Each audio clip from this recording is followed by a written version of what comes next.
그가 내게 대답하여 이르되 여호와께서 스룹바벨에게 하신 말씀이 이러하니라. 만군의 여호와께서 말씀하시되 이는 힘으로 되지 아니하며 능력으로 되지 아니하고 오직 나의 영으로 되느니라. 아멘. 할렐루야. 아멘. 모든 것이 다 준비가 되어 있어도 불이 없는 용광로는 아무짝에도 쓸모가 없습니다. 다 준비가 되어 있어. 불이 없는 용광로는 원석을 녹일 수가 없어요. 거기에서 금이 됐든 뭐가 됐든 그것을 추출을 할 수가 없습니다. 하나님의 일도 그렇습니다.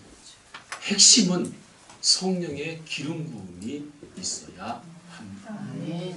내 생각에는 다 준비가 되는 것 같지만 그곳에 성령의 불, 성령의 기름 부음이 없으면 능력은 나타나지 않습니다. 성령의 기름 부으심으로 하나님의 역사는 쓰여집니다. 하나님의 역사 책이 우리 다 개인에게도 있고 가정에게도 있고 다 삶 가운데 있는데 그 하나님의 역사책, 하나님께서 어떻게 일하시는지가 기록이 되어져야 되는데 그 기록이 되어지는 잉크는 성령의 기름 부음을 통해서 쓰여지게 되는 겁니다. 아무리 스토리가 내 안에 다 있을지라도 성령의 기름 부음이 없으면 성령의 내 개인의 역사, 가정의 역사, 모든 삶의 역사 책이 항상 빈종입니다. 쓰여지지가 않아요. 인간의 힘과 능력으로 되지 않습니다. 인간의 지식으로 절대 되지 않습니다. 인간적인 방법으로 되지 않습니다. 오직 성령의 능력으로 하나님께서는 하나님의 일을 직접 하십니다. 우리를 사용하시는 것 뿐입니다. 우리들의 그릇을 사용하시는 것 뿐이에요. 지팡이로 하나님께서 쓰시는 것 뿐입니다. 성령님께서 하십니다. 예수님도 철저하게 성령의 능력으로 사역을 감당하셨음을 보여줍니다. 그것은 뭐냐면 가르치려는 겁니다. 우리에게. 예수 그리스도께서. 하나님의 일은 이렇게 성령 거룩한 영과 함께 거룩한 영의 능력으로 이루어지는 거다. 그것을 가르치려고 예수님께서 그렇게 말씀하시는 거예요. 우리가 새벽에 보았던 큐티 본문이 있죠. 새벽 예배 때 본문 말씀입니다. 누가복음 4장 16절부터 보게 되면 예수께서 그 자라나신 곳 나사렛에 이르사 안식일에 늘 하시던 대로 회당에 들어가서 성경을 읽으려고 소심해 선지자 이사야의 글을 드리거늘 책을 펴서 이렇게 기록된 데를 찾으시니 곧 주의 성령이 내게 임하셨으니 이는 가난한 자에게 복음을 전하게 하시려고 내게 기름을 부으시고 나를 보내사 포로된 자에게 자유를 눈먼 자에게 다시 보게 함을 전파하며 눌린 자를 자유롭게 하고 주의 은혜의 해를 전파하게 하려 하심이라 하였더라.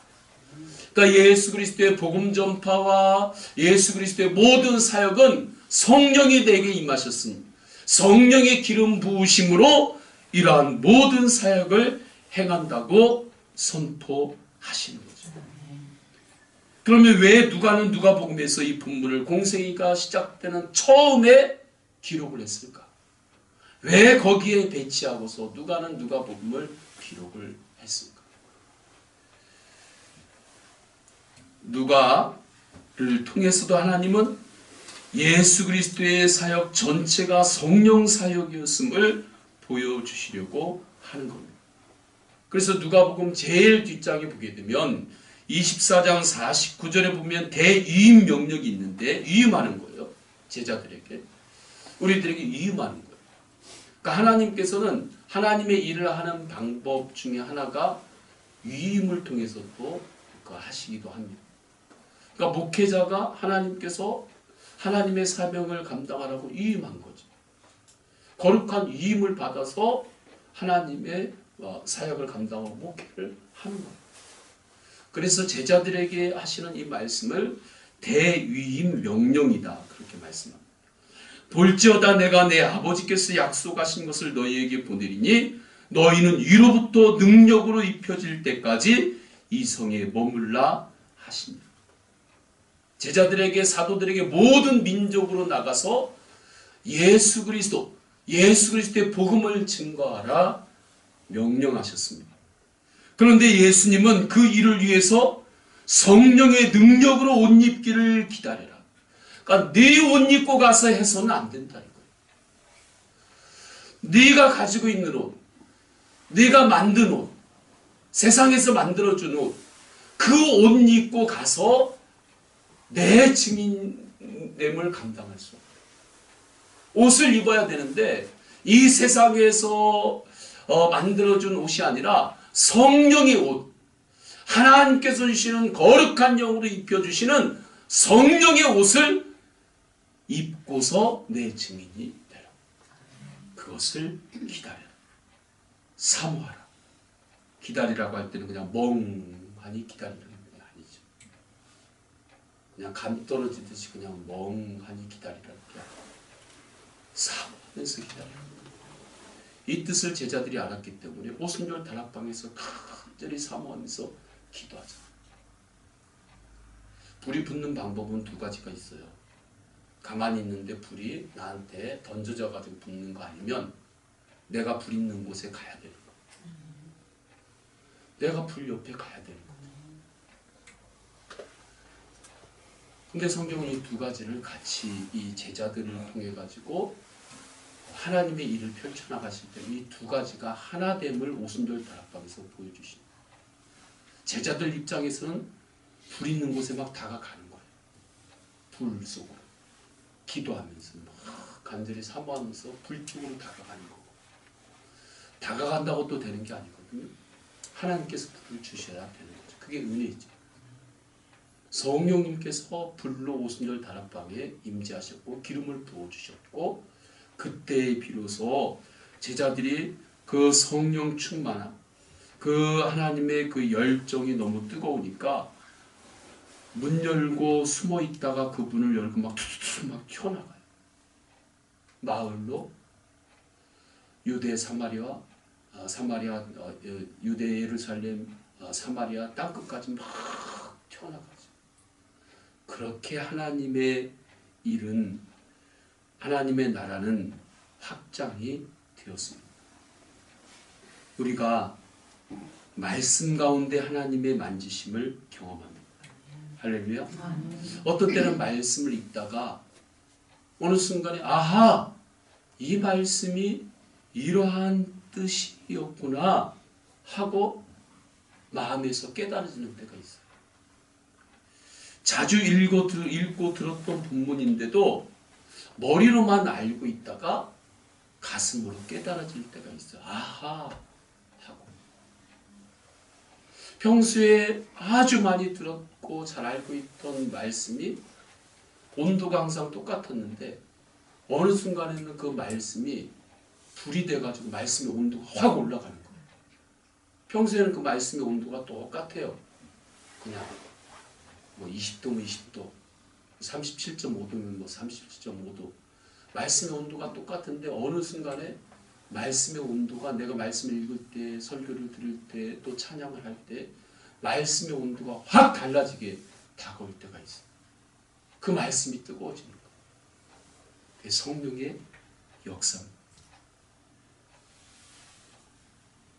그 성령의 역사, 그 말씀으로 임하는 하나님의 거룩한 영의 역사가 내 심령에 부딪힐 때에, 그때 내 이기적인 모습들이 말씀 앞에서 툭툭툭 떨어져 나가요. 내 삶의 변화가 생깁니다. 진이 균열이 가기 시작해요. 이 모든 것 성령님의 역사예요. 성령님의 역사가 아니면 그러한 일은 일어날 수가 없어요. 가정사역을 집중적으로 할 때였습니다.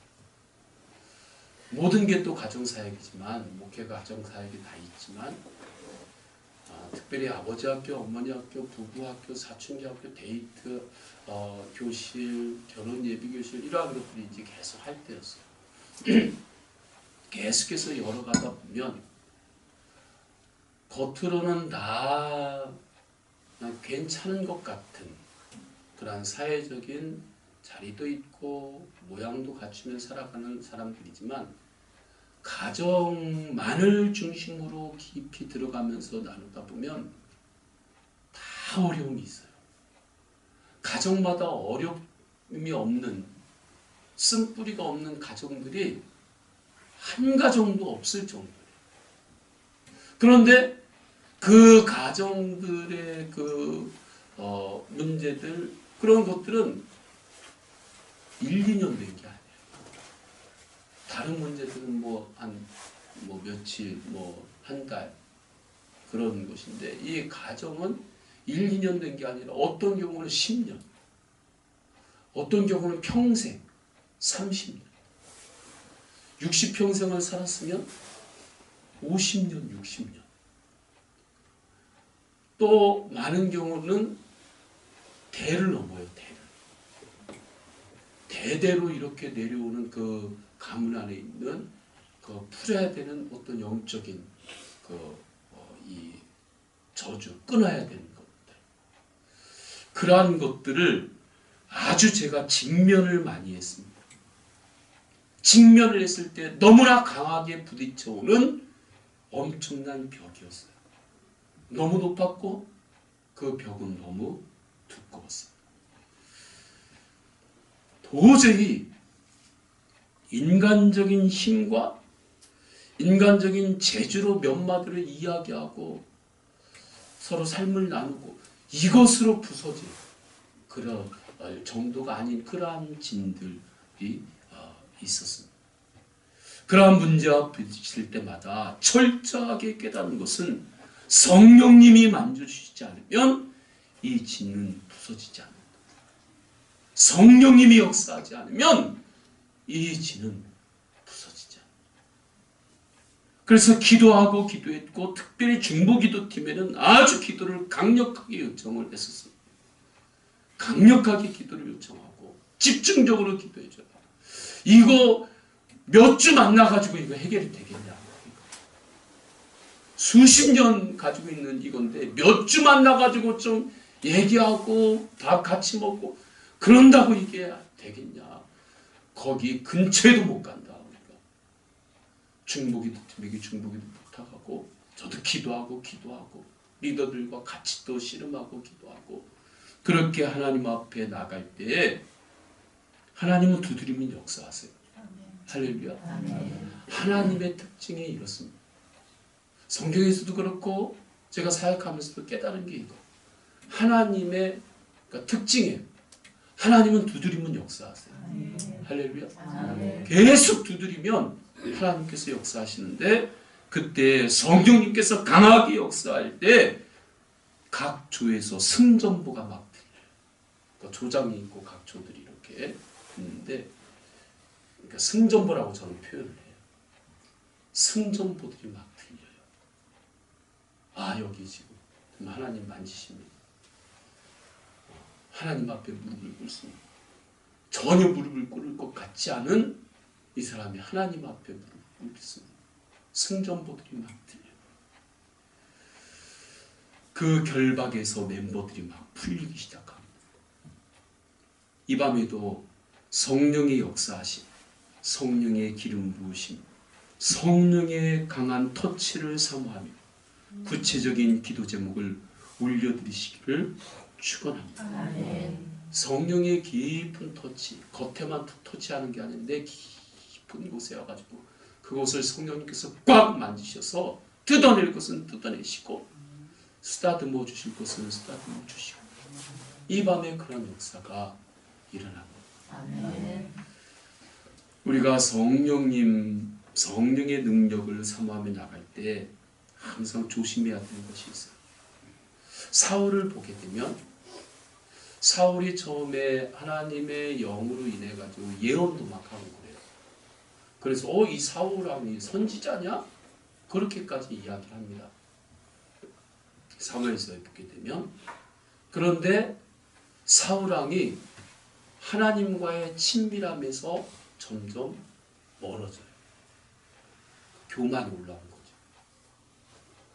하나님과의 동행함으로부터 점점 멀어져요. 그런데 놀라운 것은 하나님과의 동행에서 점점 멀어졌는데 그 후에도 한 20년 정도 되겠죠? 그 왕의 일을 계속 했다는 거예요. 왕의 일을 계속 했다는 거예요. 하나님이 사울을 버리셨다 말씀하세요.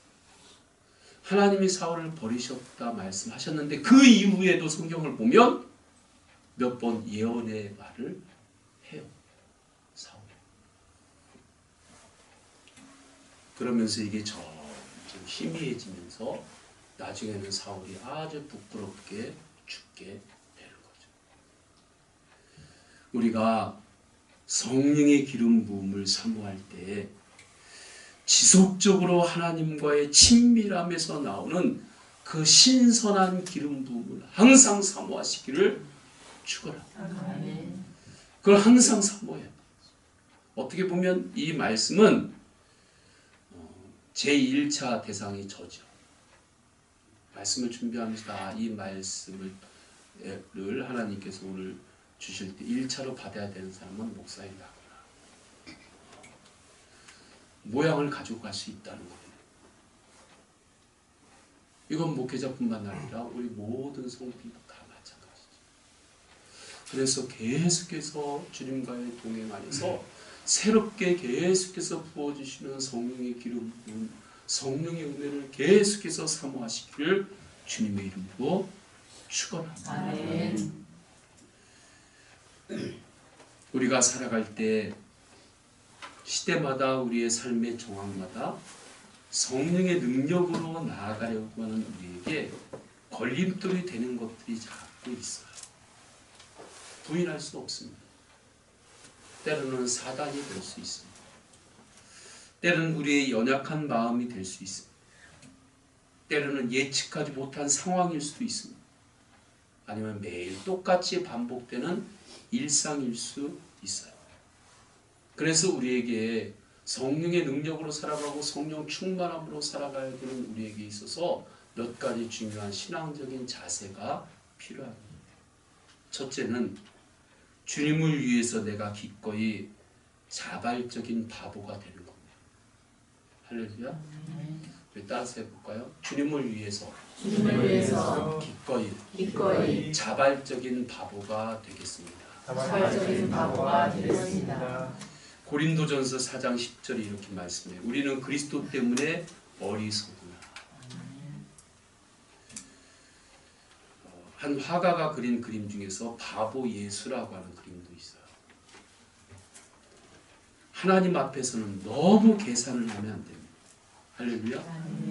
우리의 지성보다 하나님의 지성이 더 높아요.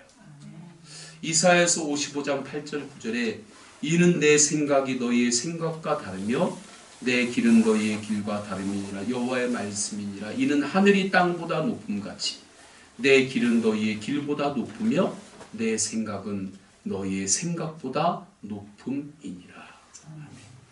하늘이 땅보다 얼마나 높아요? 엄청나게 높죠? 땅보다. 그것처럼 너희의 생각보다 내 생각이 그만큼 높다. 하나님께서 우리에게 말씀을 주시고 성령의 감동을 주실 때는 무언가 하나님께 생각이 있기 때문에 그렇습니다. 계획이 있기 때문에 그래요. 그 계획을 우리가 퍼펙트하게 완벽하게 다 알 수는 없습니다. 그러나 우리에게 주시는 말씀과 감동에 우리가 순종할 수는 있습니다. 할렐루야. 아멘. 때로는 단순하게 순종하고 따르는 그곳에 하나님의 놀라운 역사가 일어나요. 순종에서 보는 손해보다 순종 안에서 보는 손해가 더 큽니다. 할렐루야. 아멘. 언동을 했죠. 원래는 손해보는 건 없지만 내 생각에는 순종해서 이것이 손해보는 거 아니야?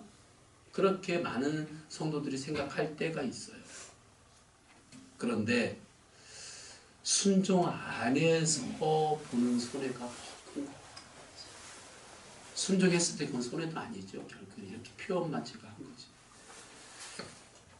하나님이 말씀을 주실 때, 감동을 주실 때 예수 그리스도 때문에 때로는 바보처럼 순종하며 나가시기를 축원합니다. 두 번째, 담대함입니다. 주님을 따르는 데 있어서 가장 중요한 요소 중에 하나는 담대함입니다. 서로 순종하면서 나아가다가 내가 모르는 것을 만나도 담대하십시오. 할렐루야. 순종하며 나가다가 예상치 못한 것을 만나도 담대하십시오. 안 죽어요. 그래서 하나님은 여호수아를 이스라엘의 지도자로 세우시면서 담대함을 강조하십니다. 여호수아서 1장 5절 7절에 내 평생에 너를 능히 대적할 자가 없으리니 내가 모세와 함께 있었던 것 같이 너와 함께 있을 것임이니라. 내가 너를 떠나지 아니하며 버리지 아니하리니 강하고 담대하라.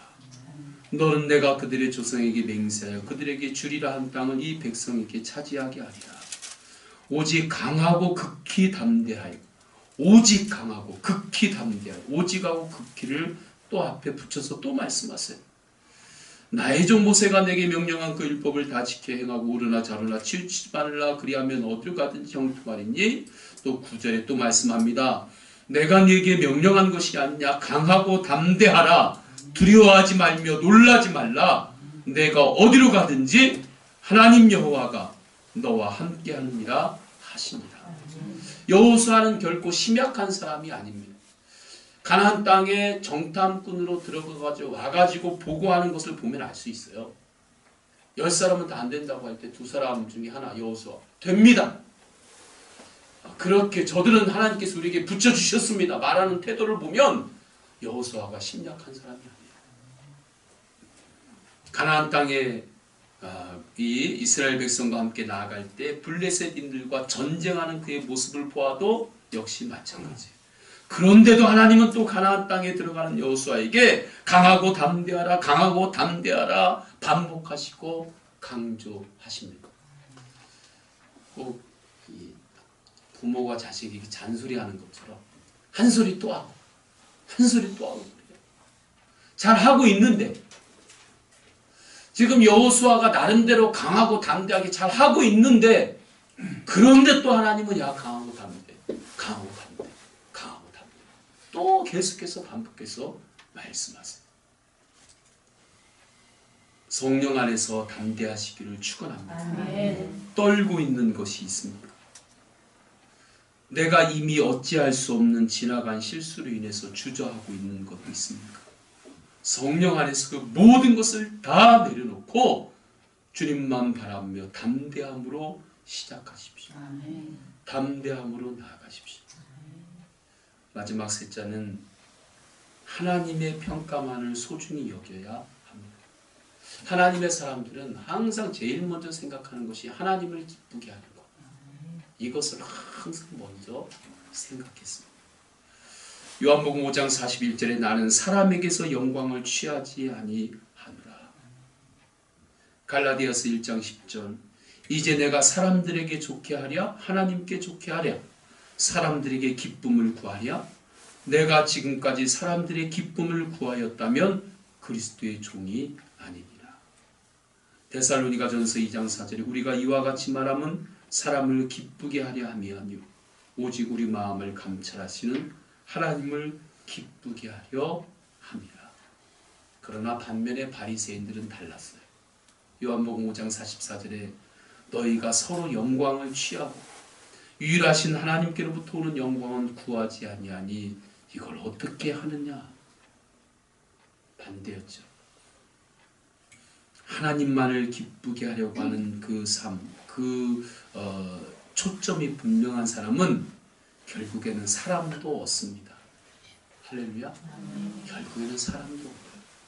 그런데 하나님이 아닌 사람의 덕만 보려고 하고 사람의 영광을 취하려고 하면 나중에는 사람도 잃고 하나님의 영광도 잃습니다.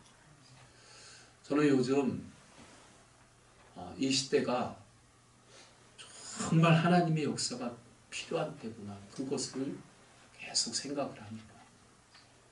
정말 이 시대가 지금 전 세계까지 나가지 않더라도 이 한국, 지금 우리 한국의 모든 영역에서 정말 성령의 기름 부음이 성령의 어떤 그 부흥, 성령을 향한 사모함, 이 은혜가 정말 필요한 때다. 이 골든타임을 우리가 놓치면 안 된다. 며칠 전에 월드비전 내 있는 분하고 이렇게 만나가지고 이야기를 하게 됐어요. 월드비전이 목사님을 통해서 시작이 된 거거든요. 목사님이 한국에 이렇게 선교사님 오셨다가 한국의 전쟁 이후에 길에서 이렇게 죽어버린 아이들 트럭에다 그냥 던져가지고 싣고 가는 그 팔. 왜냐하면 그때는 자고 일어나면 길거리에 죽어있는 아이들이 막 있으니까 아침에 차가 다니면서 그 아이들 그냥 이렇게 싣고 어디론가 가서 버리고, 그걸 목사님이 보시고서 이 시작한 게 월드비전이죠. 그래서 월드비전은 이 기독교이고, 그래서 시작할 때마다 항상 예배하고 기도하면서 시작하는 거예요. 경건회를 항상 하고. 그런데 지금은 이제 예배를 드리지 못하게 자꾸 압력이 들어온다는 거예요. 이 사회복지법이나 뭐 그런 걸로 이렇게 행정적으로 이렇게 해서, 아니 목사님이 시작이 됐고 기독교 정신으로 시작이 됐고, 그래서 기도하고 이것을 더 하는 건데 그걸 못하게 한다는 거예요. 점점 법적으로. 그러한 일들이 곳곳에서 계속해서 일어나고 있죠. 그런 것뿐만 아니라 여러 영역들 가운데서 좀 하나님을 예배하지 않는, 하나님을 기쁘게 하려고 하고 하나님을 인정하지 않는 그런 가치관들이 아주 문화를 통해서, TV를 통해서 막 쏟아져 나와요. 정책에서, 정치하는 사람들, 정책에서, 교육계에서 아주 막 그게 이 시대처럼 쏟아져 나올 때가 없는 거예요. 오히려 그럴 때면 속으로 좀 오기가 생기잖아요. 야, 이거 정말 싸워야 될 때다. 싸워야 될 때다. 정말 성령의 역사가 이 땅을 덮어야 된다. 가정도 개인도 일터도 하나님의 역사가 필요한 때, 우리나라도 여러 가지 어렵다고 하는데 이 어렵다고 하는 이 고리를 끊고 나아가려고 하는 것, 너무나 많이 곳곳에서 애쓰고 이야기를 하지만 본질적인 것은 하나님께 고리를 연결을 해야 되거든요. 그래야 지금 우리나라 곳곳에서 뭐 여러 가지 어렵다고 이야기하는데 그 고리가 그걸 넘어서지 하나님과 자꾸 멀어지려고 하면서 뭔가 해결하려고 할 때 그게 되겠느냐. 성령의 능력을 이 밤에 더욱더 구하시기를 축원합니다. 아멘. 성령의 능력으로 살아가기 위해서는 예수님 때문에 때로는 자발적 각오가 되는 것이고, 예수님 때문에 담대함으로 나가는 것이고, 하나님만을 기쁘게 해드리려고 하는 삶을 결정하는 겁니다. 이 밤에 다 함께 기도하십니다. 다 함께 기도할 때